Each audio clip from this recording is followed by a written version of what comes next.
The cold at combat outpost ashfall got into a man the way water gets into a boot, slow and total, and by the time you noticed it you were already ruined. We sat at 11,000 feet on a spur of the Vesk ridgeline with the wind coming off the snowfields like it had a grudge, and there was nothing up there worth defending except the road below us, and the road was worth everything. Whoever held Ashfall held the pass. So we held Ashfall, 40 of us, and a handful of attachments, in a scatter of sandbagged huts and a wire perimeter that the snow tried to bury every night. I was 20 years old and I thought I knew things. That was my whole problem, though I couldn't have told you so at the time. I'd come up on the resupply bird 3 weeks earlier with my chest out and my rifle clean, and the certainty of a young man who has been shot at exactly never.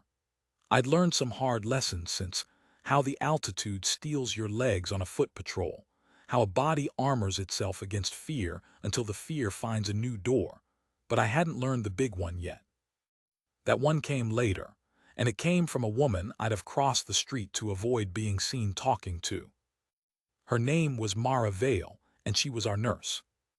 I use the word the way we used it then, which is to say carelessly, as a thing you set down and don't look at. She'd flown in the same week I did, part of a medical rotation meant to shore up the aid station before the winter push, and my first sight of her was on the LZ with the rotor wash flattening the snow around her boots.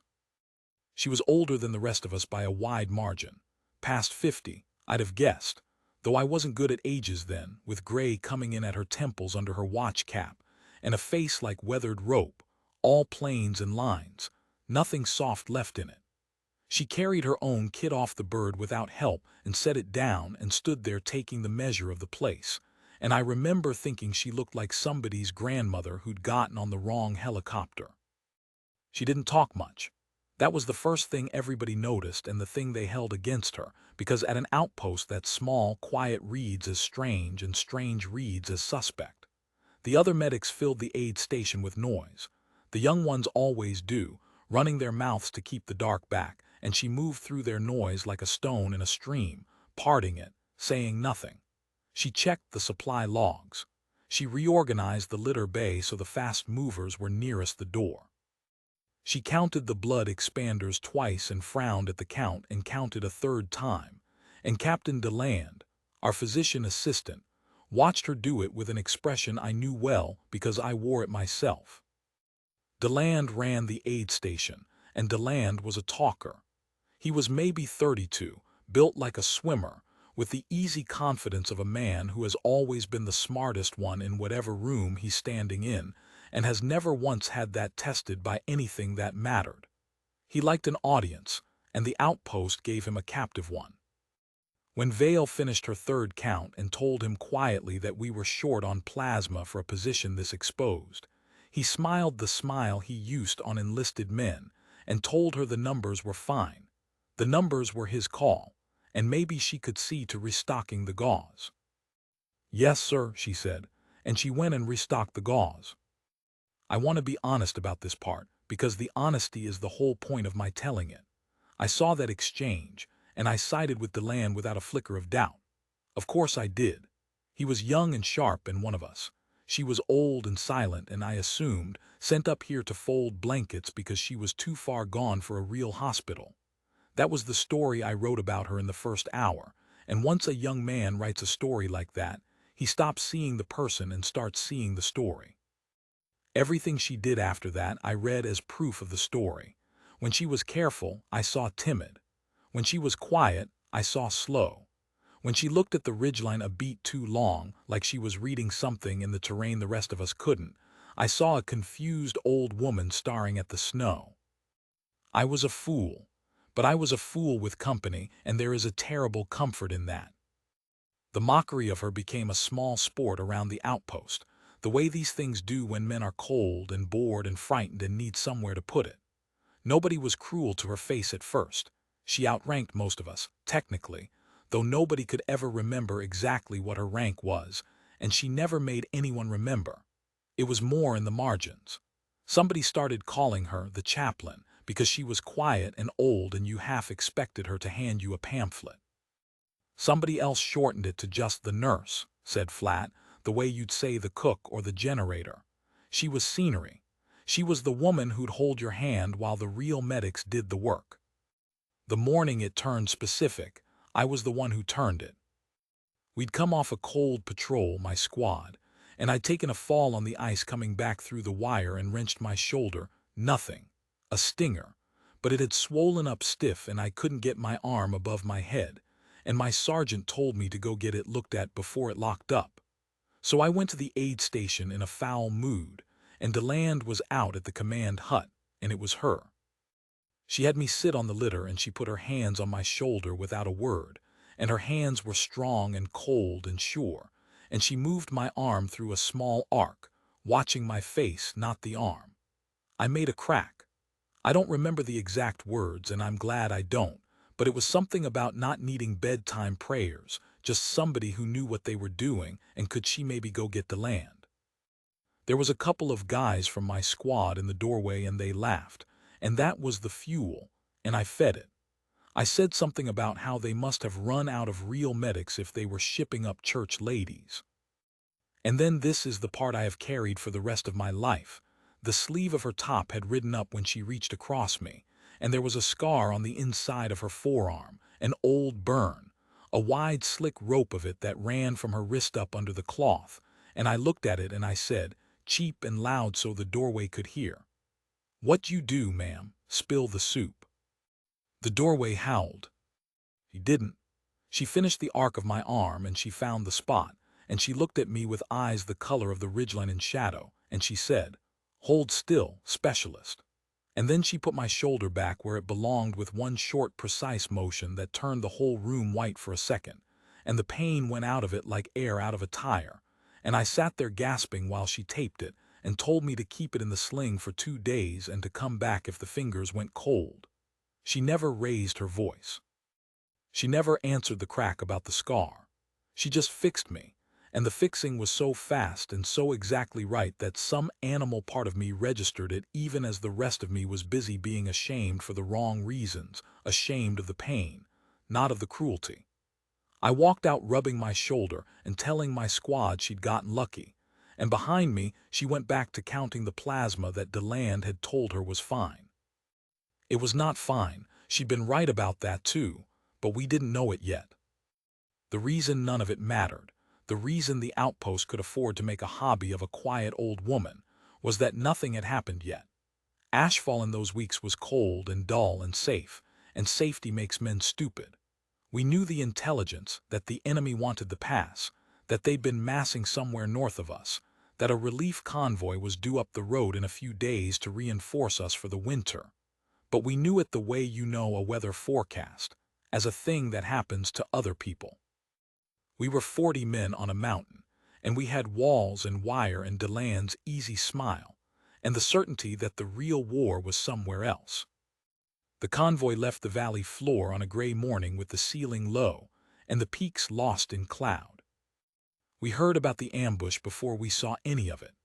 The command hut caught the traffic, the convoy taking fire in the switchbacks 8 kilometers below us, the lead vehicle burning, the whole column pinned in a stretch of road where the walls came up close on either side, and there was nowhere to go but forward into the guns or back into more of them.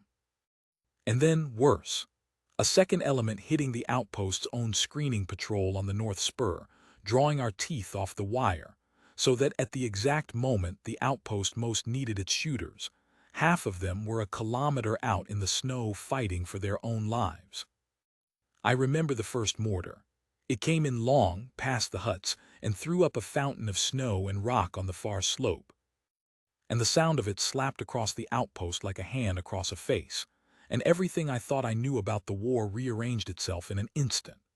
DeLand came out of the command hut at a run, shouting for the aid station to go to full readiness, and the last medevac bird that had been on the ground taking on 2 frostbite cases spun up its rotors in a hurry because the word was that it needed to get out now, while it still could, before the enemy fire walking up the slope could reach the LZ. It lifted with DeLand aboard. I've thought about that a great deal in the years since, and I've decided not to hate him for it. He was ordered onto that bird with the 2 critical cases. A command decision. The PA goes with the Reds, that's doctrine. And he took his two patients and his easy smile and his authority up and out through the low cloud. And the aid station he left behind was suddenly one nurse, and whatever wounded the day was about to make. He didn't choose to abandon her. But he was gone, and the story of the outpost was about to be written by the people who stayed. And the person who stayed was the woman we'd been laughing at for 3 weeks. The assault proper came an hour before dark. They'd read the ground as well as she had, whoever led them. They came up the 2 draws where our fields of fire were worst, under the cover of the failing light and the blowing snow, and they came in numbers we had no business facing, with half our shooters still fighting on the north spur. The wire held for a while, then a section of it didn't. I was on the eastern berm with my squad, my shoulder screaming inside its sling every time I brought the rifle up, and I watched the perimeter come apart in pieces the way ice goes off a roof, solid, solid, and then all at once gone. I don't remember getting hit. That's the truth of it, and every man who's been hit will tell you the same. There was the noise and the cold and the muzzle flashes stitching the dark, and then I was on my back in the snow with my ears ringing, and a warmth spreading down my side that had no business being warm in that cold, and a strange calm certainty that I had been shot, coupled with a total inability to do anything about it. A round had gone in below my ribs on the left and come out my back, and another had opened my thigh, and I lay there in the churned snow watching the tracers cross overhead and thinking, absurdly, about the sling on my shoulder, about how I wouldn't be needing it now. Somebody grabbed my drag handle and hauled me, and the world went a gray fire, and when it came back I was inside the aid station with the door barred behind me and the sound of the fight muffled to a heartbeat through the sandbags, and there was a face over mine, weathered and gray-templed and utterly, impossibly calm, and it was her. "Specialist," she said, like she was nodding the weather. "You're going to hate the next minute, then it's going to get better, look at me." I looked at her. What else was I going to do? The aid station at Ashfall was one reinforced hut, maybe 30 feet by 20, with a litter bay along one wall and a treatment table in the center, and a single barred door and 2 small windows that had been sandbagged to slits for exactly the situation we were now in. When they dragged me in, there were already wounded on the floor, men pulled back off the berm, men who'd made it in on their own legs and then folded, men bleeding into the plywood and calling out and going quiet. By the time the fight outside collapsed fully in on us, by the time the last of the walking men had backed through that door and dropped the bar, and we understood that the outpost's perimeter no longer existed, and that this hut was now the whole of the free world, there were 12 of us in there who could not fight. 12 wounded, and her. I have tried many times to describe what she did in the hours that followed, and I have never gotten it right, because the thing that made it extraordinary was not any single act. It was that she did all of it at once, without stopping, without raising her voice, for a length of time that should have broken a person half her age. She was the doctor, and she was the defense, and she never let either one wait on the other, and she moved between the two the way a good pilot moves between instruments, never fixed on one long enough to lose the rest. The first thing she did was take command, and she did it so quietly that it was a moment before any of us realized we'd been commanded. She went to the barred door and she looked through the firing slit and read the ground outside, the dead perimeter, the shapes moving in the snow at the edge of the light, the 2 draws they'd come up. And then she turned back into the room and started giving orders in a voice pitched to carry to every corner without ever rising above conversation. "You 3, the walking wounded, the men who could still stand and hold a weapon even if they couldn't run, windows, 1 each, 1 in reserve. You do not fire until I tell you, and you do not fire without a target you can name out loud. We are not going to waste a single round tonight, and I will tell you why in a minute." She pointed at a kid pressing both hands to a belly wound. "You keep pressure exactly where you have it and you do not move." She pointed at me. "You're bleeding out slower than you think. I'll get to you third. If you feel like you're going cold, you say the word cold out loud and I will move you up the line. That's the only job you have. Can you do that job?" "Yes, ma'am," I said. My own voice sounded far away. "Good." And she was already moving to the belly wound, already opening a kit, already working. And while her hands worked, she kept talking, low and steady, telling us the things she'd promised to tell us. "There are more of them than there are rounds in this room. That's the math. We don't win this by shooting all of them. We win this by making it cost too much and by lasting until the relief gets up that road. That means every round we send has to buy something. It means we let them come close. It means nobody fires to feel better. You fire to drop a man who is about to get through that wire, and then you stop." She tied off something inside the kid's abdomen that made him arch and cry out, and she put her hand flat on his chest and held it there until he settled, and she never broke the rhythm of her talking. "Discipline is what's going to save your lives tonight, not courage. You've all got courage. Courage without discipline gets everybody in this room killed by midnight. So from now on, this room runs on discipline. My discipline. Does everyone understand me?" We understood her. God help us, we all understood her at last, 3 weeks too late. The first rush came against the eastern window, while she still had her hands inside the boy with the belly wound. I heard it more than saw it, the crunch of men coming fast through the crust of the snow, the shout, the sudden hammering as the man at the eastern slit opened up on his own, panicked, before she'd said a word. 3 rounds, 4 into the dark at nothing, at shapes, at fear. And her voice came across the room like a blade laid flat and cold against the throat of the whole night. "Cease fire. Name your target or cease fire." The man ceased fire. "They want you to do that," she said, still working, not looking up. "They want you to empty your magazine at the dark so they know where you are and how much you've got left. You just told them both. Don't tell them again."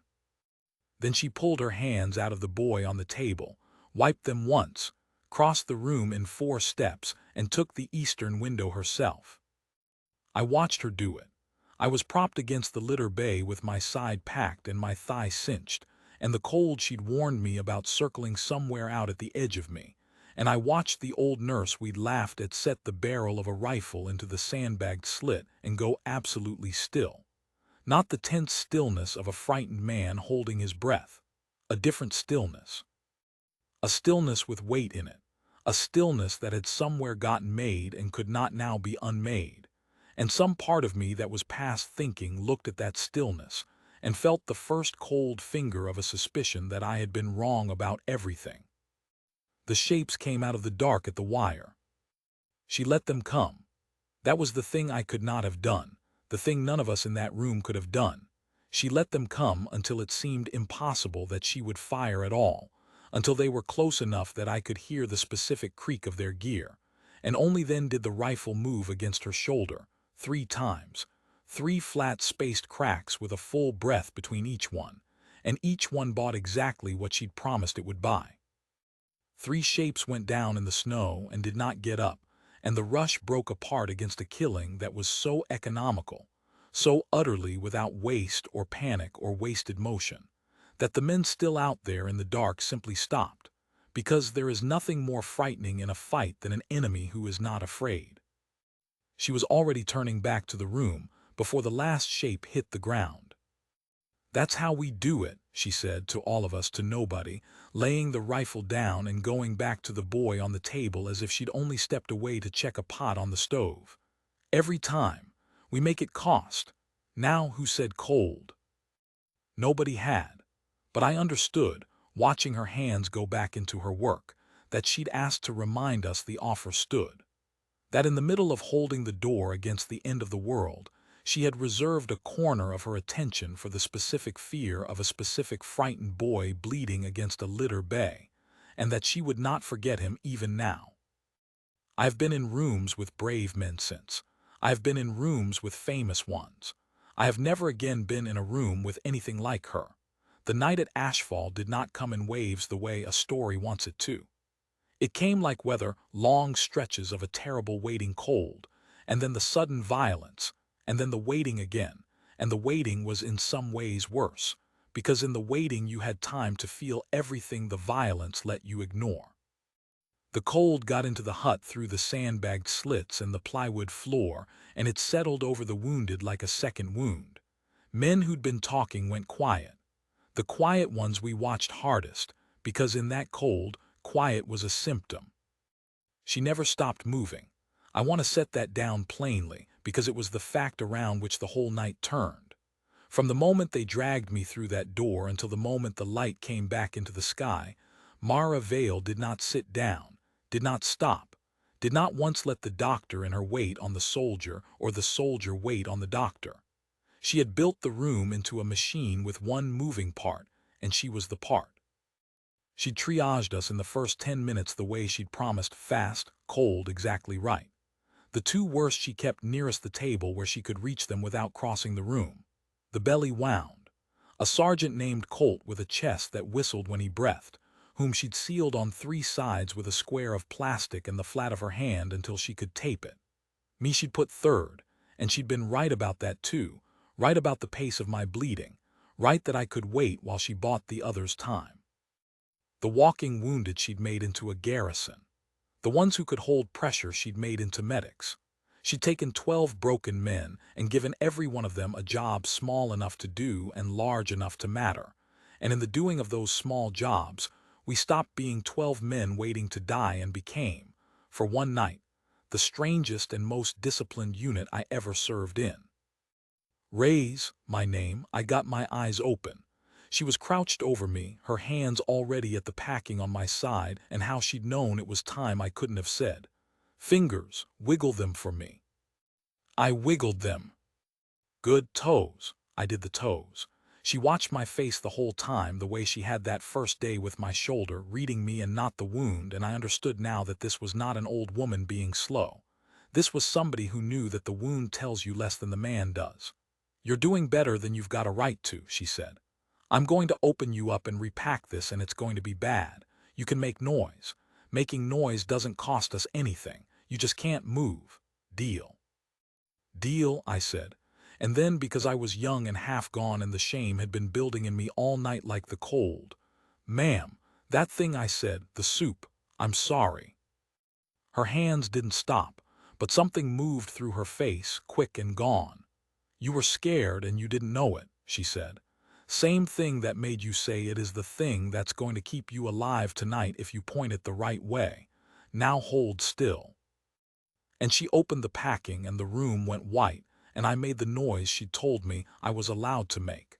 And when it cleared, she'd already moved on and the pain was smaller than it had been. And I lay there in the aftermath thinking that she had forgiven me in the same breath she'd used to fix me, and had not made a thing of either, because there was work. The burn scar. I looked at it while she worked over Colt's whistling chest, the sleeve pushed up her forearm, that wide rope of old healed skin catching the lamplight. I'd asked her if she spilled the soup. And I understood now, watching her hands, that whatever had made that scar had been made in a place like this one, on a night like this one, and that she had walked back into rooms like this one every time since, knowing exactly what they cost, and that this was a kind of courage I did not have a word for and had certainly never shown. They came again near what must have been midnight, harder, both draws at once. She'd known it was coming. She'd been watching the slits between patients all night, reading the movement in the dark, and maybe 20 minutes before it broke, she'd quietly moved the reserve shooter to the western window and told the eastern man to hold no matter what he heard from the west, because the west was going to be loud and the east was where they'd actually come. She was right. She was right about all of it all night, and I have spent years wondering how, and the closest I've come is this. She had been in this exact place so many times before, in so many forms, that the ground and the dark and the men in it had stopped being a mystery to her. She read a firefight the way DeLand read a chart. It was just literacy. It only looked like magic to those of us who couldn't read. The western window went loud, exactly as she'd said. A whole world of muzzle flash and shouting meant to pull our eyes. And the east came quiet under it. And she was already at the eastern slit before the quiet ones cleared the wire, that same weighted stillness, that same terrible patience, letting them come and come until my own heart was screaming at her to fire. And then the three spaced cracks, the full breath between, and it was over on that side before the men at the loud window had fired a round. She'd spent 3 rounds. She crossed to the west, took the rifle from the shaking hands of the reserve shooter, said something to him too low for me to hear that made him nod and steady, and then she spent 4 more, and the loud rush broke apart the way the quiet one had on the same economy, the same refusal to be rushed or frightened or drawn. 7 rounds, 2 rushes, and through the whole of it a boy on the table with an open belly whom she came back to every time before the smoke had cleared, saying who said cold, saying you're all right, saying we make it cost and we last, until the words stopped being instructions and became a kind of liturgy that held the room together at the seams. Near the worst hour, an hour I could not name because time had come apart, they got a man to the door. I don't know how. A gap, a rush we didn't see. One man through the dead wire and across the open ground while the shooters were committed to the windows, and suddenly there was a body slamming against the barred door and the bar jumping in its brackets and the whole hut shuddering, and a second impact, and the wood beginning to give. And every soldier in that room who could still hold a weapon turned toward the door with a rifle, and would have fired, and would have put a dozen rounds through that door and through each other in the panic, except that her voice cut across all of it, flat and cold and absolute. Nobody fires at that door. We froze. She crossed the room. She did not hurry, and the not hurrying was the most frightening thing I have ever seen a human being do, because the door was coming apart and she crossed to it at a walk, and she set herself beside it against the wall, out of the line of the gap, and she waited with a pistol in her hand that I hadn't even seen her draw. The bar broke. The door swung in. A man came through it fast with a rifle up, and she took him with 2 rounds at a range of 3 feet, close and clean and without a wasted motion, and stepped past his falling body into the doorway, into the gap, into the open dark that the whole outpost had died to keep out, and she fired twice more at something in the snow I never saw, and then she pulled the broken door shut with one hand and put her shoulder to it and said, without turning around, "Get me the litter, the long one. We're barring this with the litter and the table both." We barred the door with the litter and the table both. She'd already gone back to the boy with the belly wound. Her sleeve had torn somewhere in it, and the old burned scar was bare to the shoulder now, and none of us would ever laugh at it again as long as we lived. The attack stopped an hour before dawn. Not broken in a single dramatic moment, they just thinned and slowed and stopped, the way the enemy stops when the arithmetic he came with has run out, and the cost has climbed past what the pass is worth for one night. The dark outside went from a thing full of men to a thing merely empty and cold, and in the aid station, the sudden absence of the fight was almost harder to bear than the fight had been. We sat in it, 12 wounded men and the woman who'd held us, and we listened to the wind come back into the silence the guns had left. She did not sit.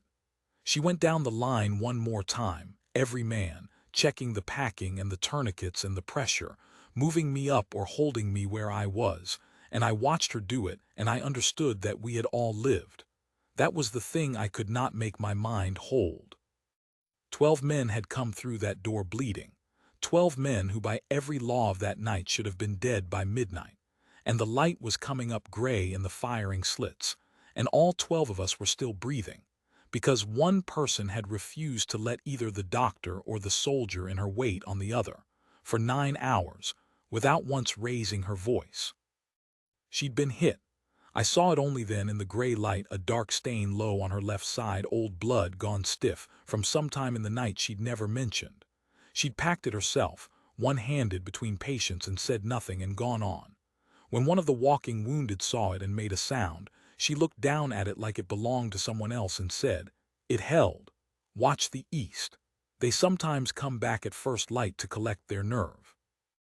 And she sat down at last, on an ammunition crate, not because she was done, but because there was for one moment nothing that needed her hands, and she put the rifle across her knees and watched the door.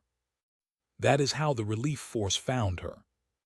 We heard them before we understood what we were hearing. The deep chained thunder of armor coming up the pass road, the road the convoy had died on, forced open now by a column that had fought its way up through the switchbacks all night below us while we fought our own war above. The sound of it reached into the hut, and every man who could lift his head lifted it.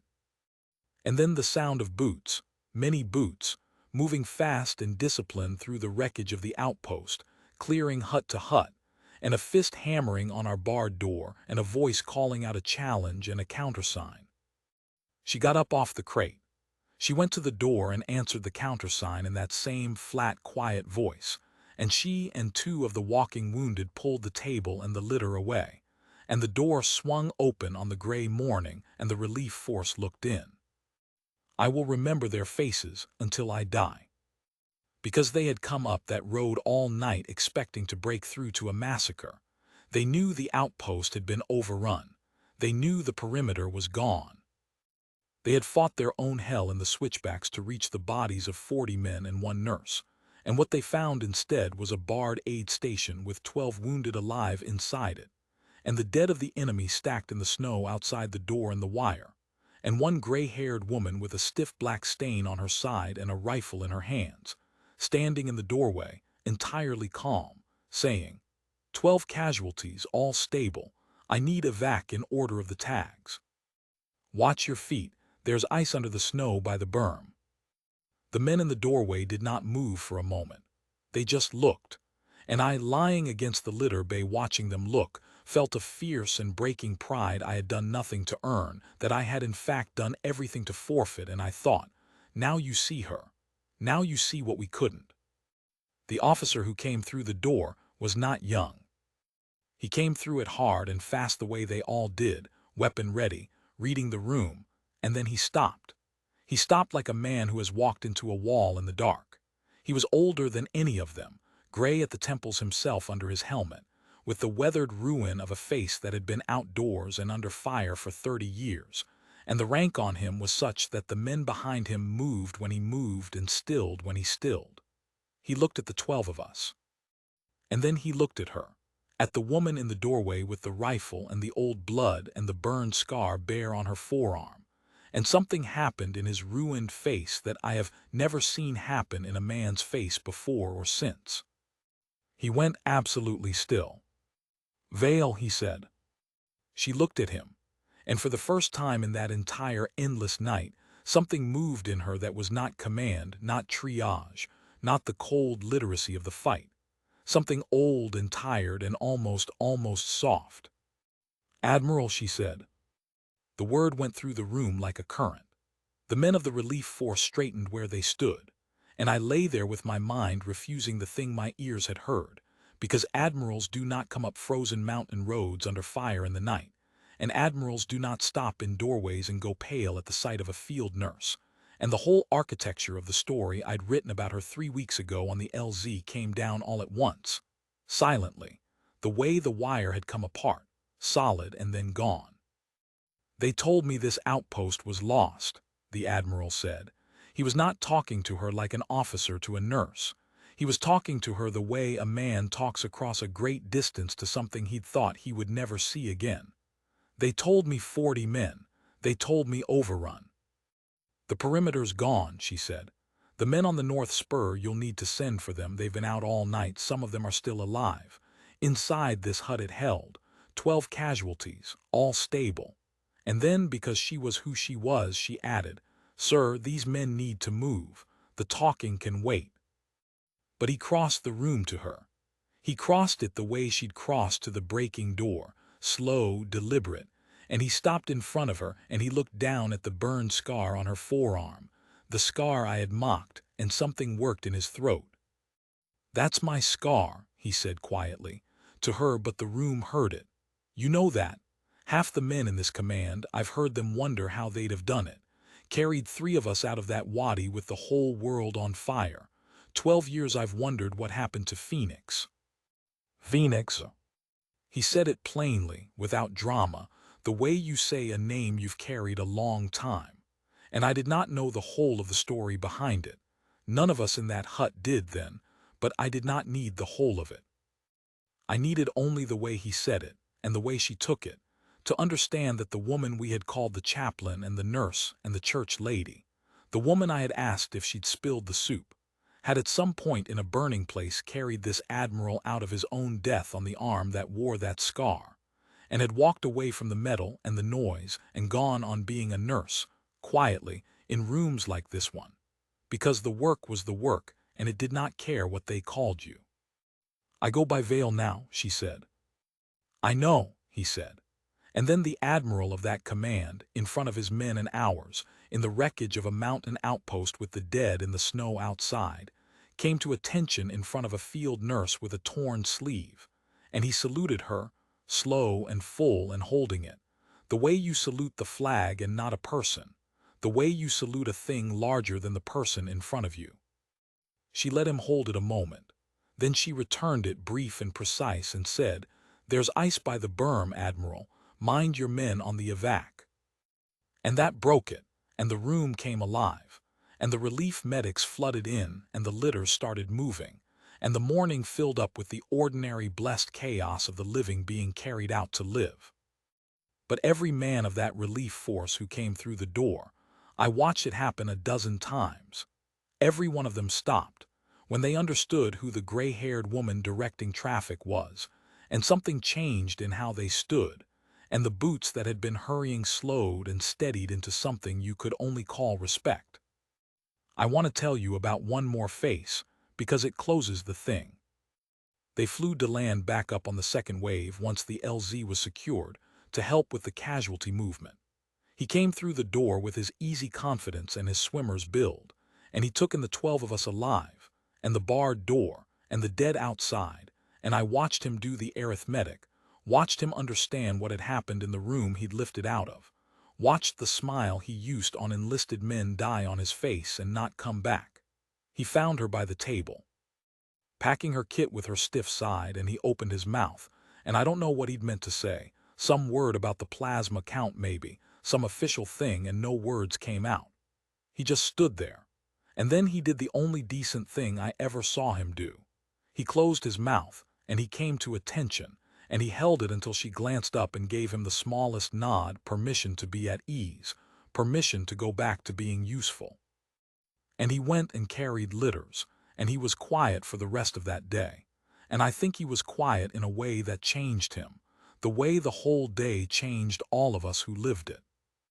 They carried me out last of the Reds, into a light so bright off the snow it hurt. She walked beside my litter to the bird, one hand on the rail, and I got my eyes open and found her face. "Ma'am," I said, my voice was almost gone, "Phoenix." "Vale," she corrected, but there was no edge in it. "I asked if you spilled the soup." The corner of her mouth moved, not a smile, the thing that lives next door to a smile that a person builds when they've seen too much to smile easily and won't insult you by pretending. "You did," she said. "I was wrong about you," I said. "About all of it, I was wrong." She looked at me a moment, the rotor wash starting to whip the snow up around us, the litter bearers waiting. And she said the thing I have carried longer and further than the wound, the thing I have repaid her by telling to every young soldier who ever crossed my path with his chest out, and his certainty gleaming, and the fatal habit of writing people down before he's read them. "Most people are more than the name you give them," she said. "You gave me a name in an hour. It took you a night to read what I actually was. Don't do it that fast next time." She stepped back from the litter and nodded to the bearers. "You'll keep the leg. Come find me when you can walk on it. There's always more to carry." Then they lifted me into the light, and the mountain fell away below. And the last I saw of her, she was already turning back toward the aid station, where 3 of the North Spur men were being brought in alive, her torn sleeve snapping in the rotor wash, the scar bare to the morning, walking back into the work the way she'd walked out of the fire 12 years before, quietly, without looking back, because the work was the work, and it did not care what they called her. But we knew now. All of us who lived that night, we knew. And not one of us ever again looked at a quiet person doing a humble job and thought we'd read the whole of them at a glance. That was her mission. She never said so. She just kept carrying us, one after another, out of the fire we couldn't see we were already in.